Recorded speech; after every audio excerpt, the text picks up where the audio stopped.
Hello everybody, welcome to the show. Bass Bonsai back in the house, not at the range. We were at the gun show, we were up at Frontier Justice, and we're here. So got a mail call in. This showed up. I already unboxed it so this isn't an unboxing, but this is the Ghost Incorporated BFS, not Bait Finesse system, the bullet forward slide release. So let's just give you the specs on it. It's not for your 36, 42, 43, 43X, and 48.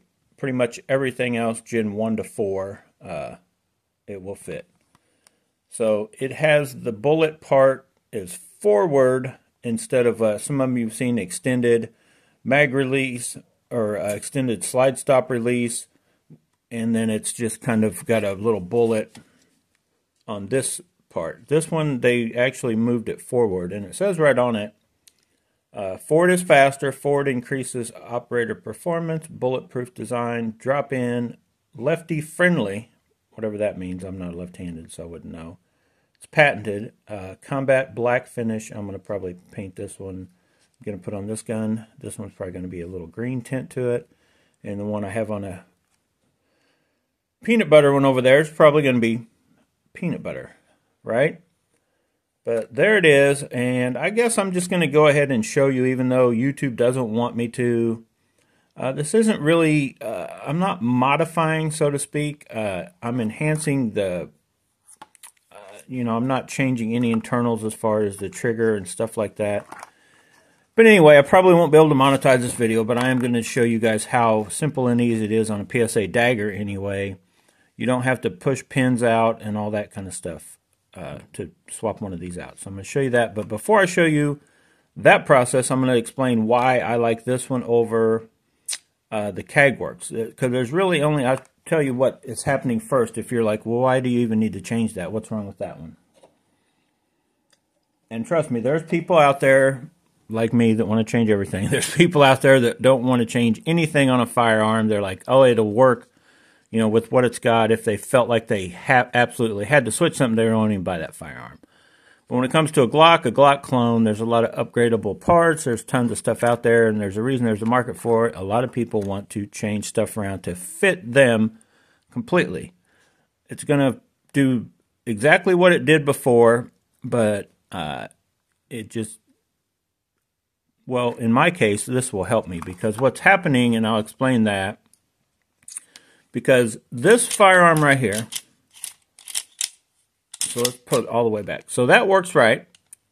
Okay, and if you want to release it, whether you're, you like the idea of doing this, when you reload, whether you want to slingshot it, or just kind of pull it back and let it go like that, or however your options are, this works fine. And you can put your thumb here, and you can release it just fine. It does sort of dig, in my opinion, it digs in on your thumb if you're doing it that way.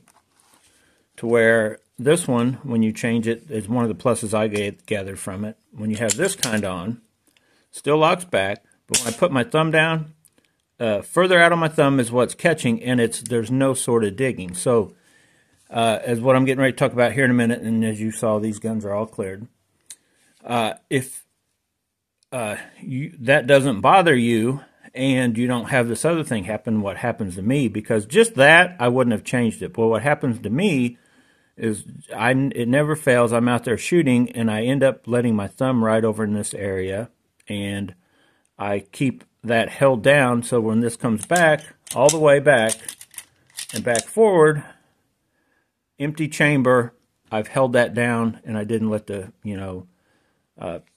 part in the magazine that's supposed to push up, it didn't work because I was holding it down. So these are what fix that problem for me, because when I am out there shooting, as you can see, my thumb, as long as I keep what is my normal grip, I don't hit that. It's just that far enough out of my way. And yet this makes it easier to drop the slide. So that's why I like it. Now, if you say you have a Glock, a Dagger, whatever, and you don't have any of that problem, then you could leave well enough alone. Or if you say, yeah, my thumb kind of does start to get a little chewed on that if you like the idea of dropping the slide with this, but every time you do that, and I'll try to see if I can show you. So when you drop that down, it's not gonna, I don't think it's gonna cut you. I mean, technically it could if it got sharp enough, if it wore down the right way. It puts a little bit of a, it's just something you feel it. You're like, well, that kind of sucks. Actually, that's not a great design, in all honesty. Because it's probably not designed for that. It's probably designed to push this up if you're going to check something, right? You push that up without a mag and it'll lock it back, or that kind of thing. But to just have all that pressure when you push down, that kind of starts to wear on you, especially if you're shooting several of these that all have that. So that alleviates that. So that's the why. Now I'm going to show you the how to do it, and if you, whether it's this one or whatever one you decide you want to change that, if you like to leave well enough alone, but you like the idea of that bullet part on it, then you could simply, hang on a second, I gotta do something. You could simply get, they do make one that's just the bullet extended slide release that Ghost makes. A bunch of other companies make the ones that are either flush. Ghost also makes one of those.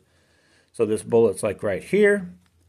And then they also have one that is like on the standard one, just with a bullet on that part. And I almost thought about getting one or the other of those and just seeing if that nub sticking out would let me, as I start shooting, I could feel that and know to keep my thumb off of it. But I thought, just why not completely have it out of the way?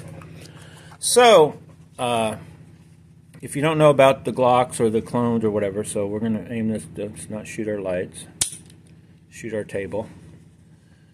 You just barely need to, pull back at all, and then this slide will come off. This one's a little tricky because that's the Gen 5 trigger assemblies in there, and that's everything else is Gen 3. But you just slide off, get it out of your way, almost like if you were going to do some field maintenance, cleaning or whatever out on the field. Of course, we don't need the magazine in there. So all you need to do is get this piece out, and you don't need to push this pin out. You don't need to push that pin out. All you're going to want to do, you don't even need to hit that out with anything. Now, if your gun's brand new, or if you can't do the way I'm going to show you, then yes, you can set this up on a piece of, you guys have seen me do it several times. You can put this on.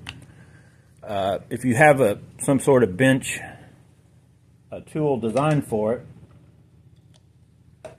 I don't. I have duct tape. You can put that on there and then lightly tap and push that out. But I'm going to try to show you guys also what you don't, on this part you don't have to. And then when I put it back together, I'll show you something you need to double check to keep this pin from walking out. So what I do is I put my thumb here and I put my finger in here. So what I'm kind of doing, let's just open this one up so we can take a look at it before we maybe jump the gun. No pun intended. Did I intend it? Maybe I did. So let's get this out. We don't need to even keep this anymore. So there's what we're installing. Already has a spring on it. I don't know. Yeah, it's stamped right on it, Ghost ink. So we're going to put that in. But first we got to get this one out. So what I'm going to be doing, and it is actually harder once you get to this one, I'm going to be pushing down and lifting up and then working it in and out as I go to where I get this hole to where it's not catching on the little cutouts on this pin. So I'll start pushing it out, and I don't know if you guys heard that pop, and it just lets me, see how I'm manipulating, I'm working it like that, and just let you push that all the way out. It's a very simple process. And then you just simply take this out, it lifts out. So that quick, and then you can take this one, and you really don't have to make sure where this is. I kind of like to either have it even or have it just on the other side. But then we're going to work that down and in, right back down and in there. See right where I went? Just make sure on this side of the trigger, which is almost impossible to go the other way, but the space you took that one out of, you put it in, and if for whatever reason, how you could goof up here is if this part goes down and under the locking block, like say you push it in too far and it won't let this be spring loaded. That's really the only way you can goof this install up. It's way easier than switching this out. It's one of the easiest things you can do on any of the Glock platforms, the Gen 3s or 4s. So you're going to do the same thing. You're going to be working this around to where your pin goes in, and you can tell because it'll catch it. And when it stops moving and it catches it, then it lets you know that you're working there. So then you have to do it again to get it past that second notch, and then you're installed. That's how quick. And I mean, you saw how quick I did it, and I was sitting there kind of slowing down and explaining it to you. So then when you get in there, I try to keep that so you can check it. Push in this way, in that way. You shouldn't be able to just push it through. This maybe would have gotten caught up on the high side of that pin, and I guess I should have showed you the pin, but you guys saw it. It's got the little cutouts in it, and that's what that's more or less for. So on this side, this part here, this kind of serves several purposes of being on there. This pressure is letting it what's going up and down, working on for the magazine, slide stop, etc. And then this is what's in that little groove slot, and it keeps that pin from walking out. And it's very simple once you figure that part out, once you've taken this up, down a few different times. But you can, if you're new to these, the Gen 3s, a lot of stuff, you can, I guess, feel overwhelmed. But like me, I've worked on some firearms in the past, but like RC cars, fishing reels, like just a lot of stuff that's got internal parts that have to work with each other, and actually, although more dangerous, a gun is, especially the Glock Gen 3 platform, is one of the more simple, less moving working parts than almost any kind of mechanical tool, which a gun is, that you will really come across once you figure them out. So anyway, it's that simple, and then that was in. And then you just put this back on. And it doesn't work for all these. If you have a Gen 5 trigger assembly, because that's the Glock, I guess I should show you. This is the Glock Performance trigger, if you can see that. And it will fit right in the Dagger. I don't know if I just got lucky or whatever, but I've actually still got this little American flag Gen 3 slide plate here on the back that it just works with it. So I don't know if that's just a me thing or whatever. So let's say we fired, and let's check it. Oh, put the magazine in. So it should, I haven't tested it yet, actually at the range. You just saw me put it in. So I should be able to get out there and get locked back, and the fact that I'm not going to have my thumb hitting it at all. It'll lock back. You see that? Like it, you do lose a little bit of force because you're moving it forward. It is actually, it takes a little less force to push one coming that's back here. But as you can see, I mean, there's no sense of anything biting in on my thumb. It works just fine. Durability, I haven't had this one long enough to tell you like how many thousands of rounds or whatever. I haven't done any of that kind of testing, but as far as just a function and what it is, like for me and how it works, I like that. These, what's funny is these don't really line up. This cutout didn't even really line up with the stock one that comes with the Dagger. If you guys have seen the Daggers and in any videos or any of the ones I have, they kind of, well, that one kind of lines up.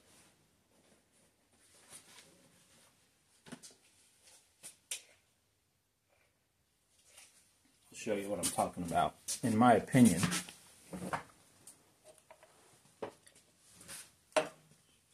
So, just the stock one, because it has an extended part, in a sense it looks like it's back too far to me, initially anyway.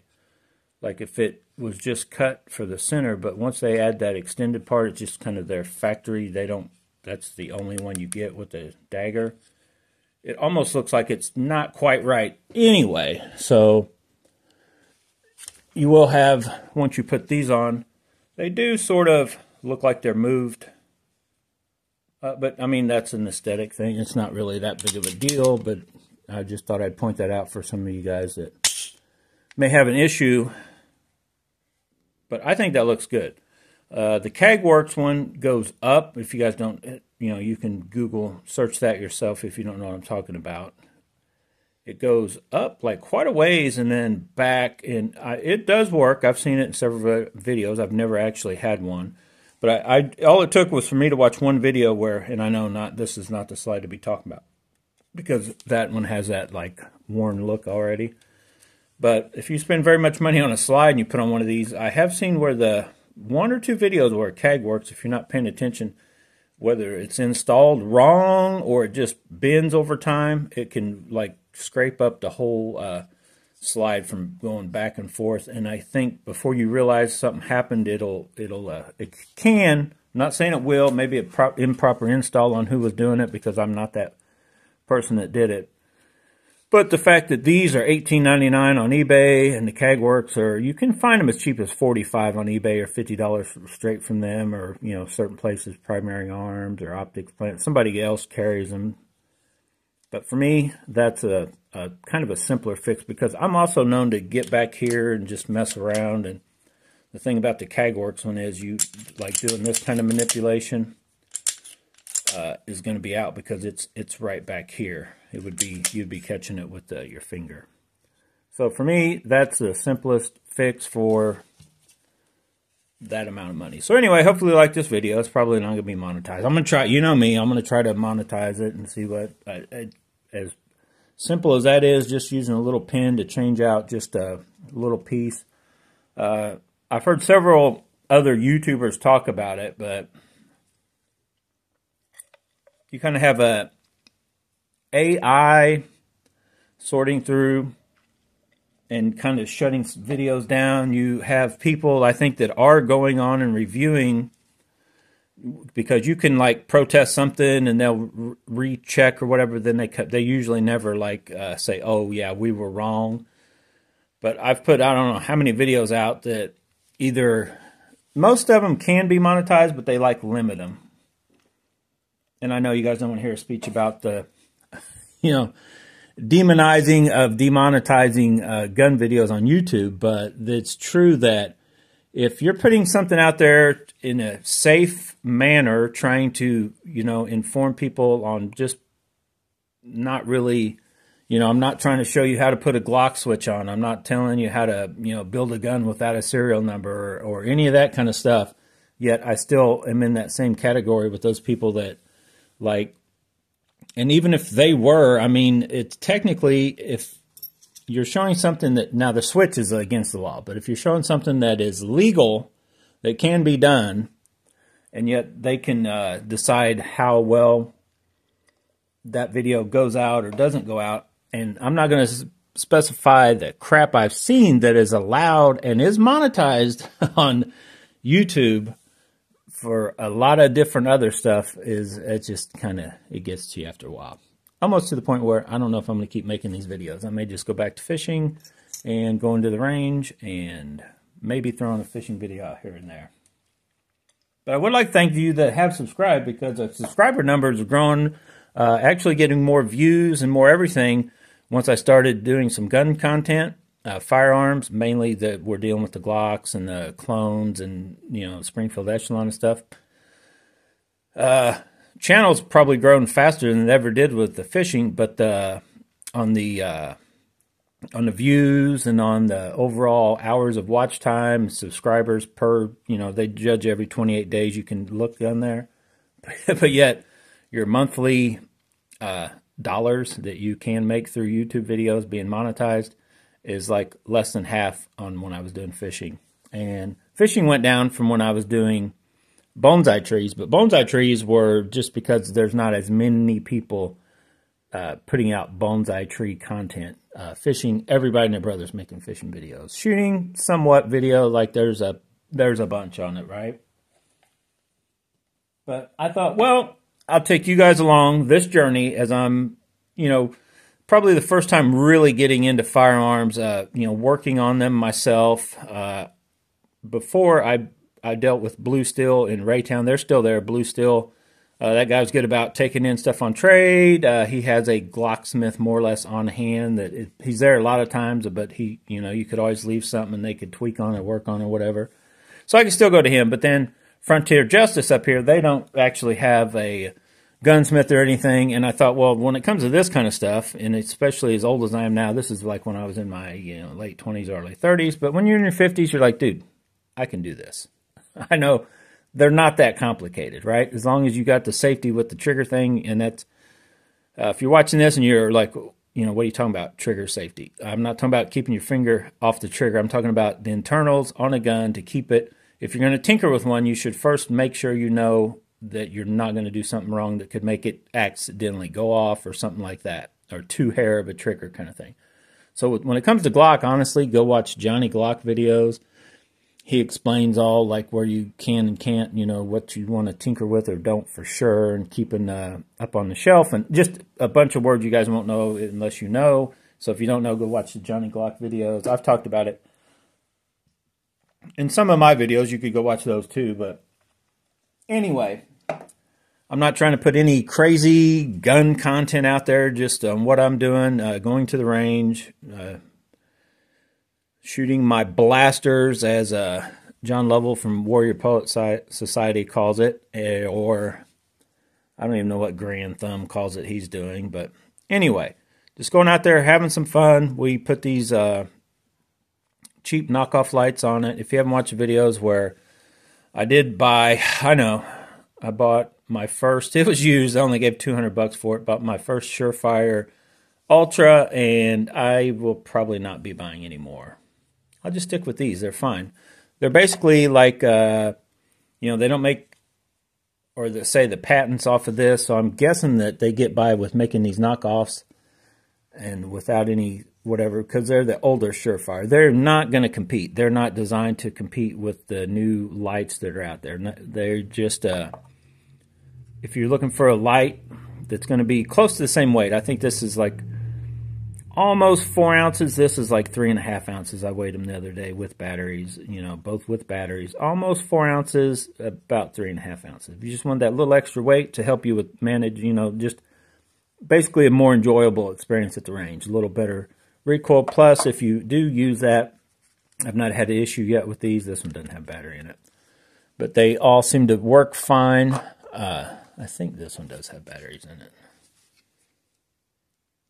Definitely more of a 400 to 600 lumen output, maybe. Not nowhere near the 1,000 that the Ultra or the 600, whatever the Turbo puts out. Probably less than that, but they work very good. And then as I get out of here, that mag release, I still get people asking me about in videos. Where'd I get it? That's an eBay item. It says you search Glock Alum mag release, A-L-U-M, not aluminum, because just this top part is all that's aluminum anyway. The actual mag release itself is completely polymer, so you're not going to have that issue of will the aluminum eventually wear this, which I just heard stories about. I've never really seen anybody in person tell me that that is a for sure 100% thing. But if you're worried about that, I think there's a reason why Glock keeps them plastic to plastic. So it is plastic to plastic or polymer to polymer or whatever that's made out of. But the actual part that screws on is aluminum. And to find it, A-L-U-M. This one just, in my opinion, looks better. It's got two smaller screws that attach it. There are some out there that have one big screw that is the same kind of concept. Polymer with an aluminum top extended this way to just so you don't have to go as far forward to push, right? You can sit here and you got your grip on your firearm. You can hit the mag release. You can come up here. You can swipe that, yet it's still out of your way. So those two and any kind of a different trigger over the PSA Dagger are the upgrades, like your controls, right? Trigger control is control, as Johnny Glock says, but having all your controls just where they're in a spot, easier to grab. This was like $18.99, $24.99. You can get as cheap as $16 to $20 just a polymer shoe to go in place of the Dagger, like the Glock OEM one. Pop it on all the other internals.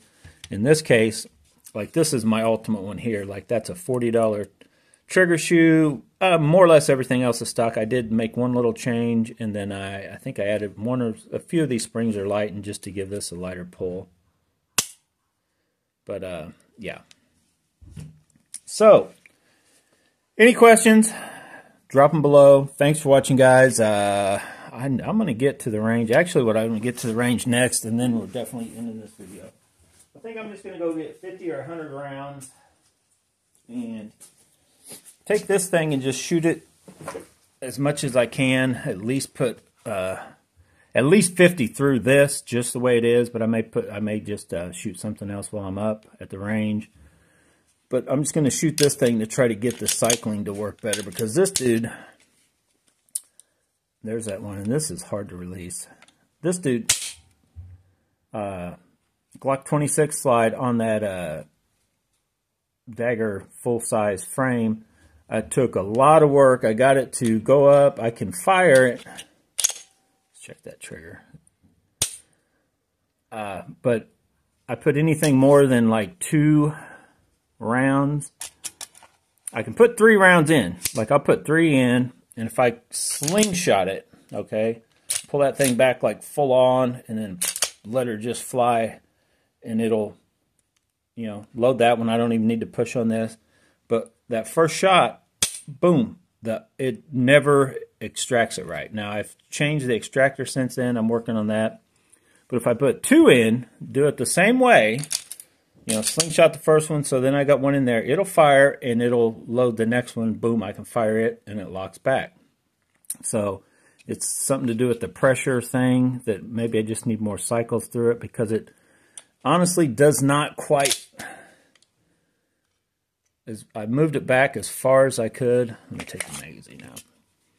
But it could use just a little more back, but I feel... I can't come back any further, or I would mess with the integral structure of the firearm and then would make it very, very unsafe. This could possibly eventually wear out faster than a normal Dagger. I think a normal Dagger, opinion, looking at them, how they're built to a Shadow Systems or a Glock, you're probably going to get the same lifespan out of all those. This, to what I've done, it's probably going to shorten the lifespan of the firearm. It may not, but it may, because it's definitely... It's shortening up slightly how far it can go. So I guess eventually this could waller this pin out, or another case you could have is it could start to crack the slide, because this is like a Gen 4 style slide though, but like on your slides, and it's hard to tell you with this one, on the Gen, I think that's why they upgraded them. They kind of made them a little bit different on the Gen 5, as opposed to a Gen 3. Like, that's on a slide, that's probably the weakest point. The metal's the thinnest there, and that is taking, it's not taking a beating, but it kind of is. It comes back, and that's what, somewhere in there is where it could be catching before it goes forward, kind of thing. And it's probably not, and it's probably not a big deal, but anyway. There's a video, 30 minutes or less. Let's just see if it's going to get monetized or not. Thanks for watching, guys. Stay tuned. See how this thing did.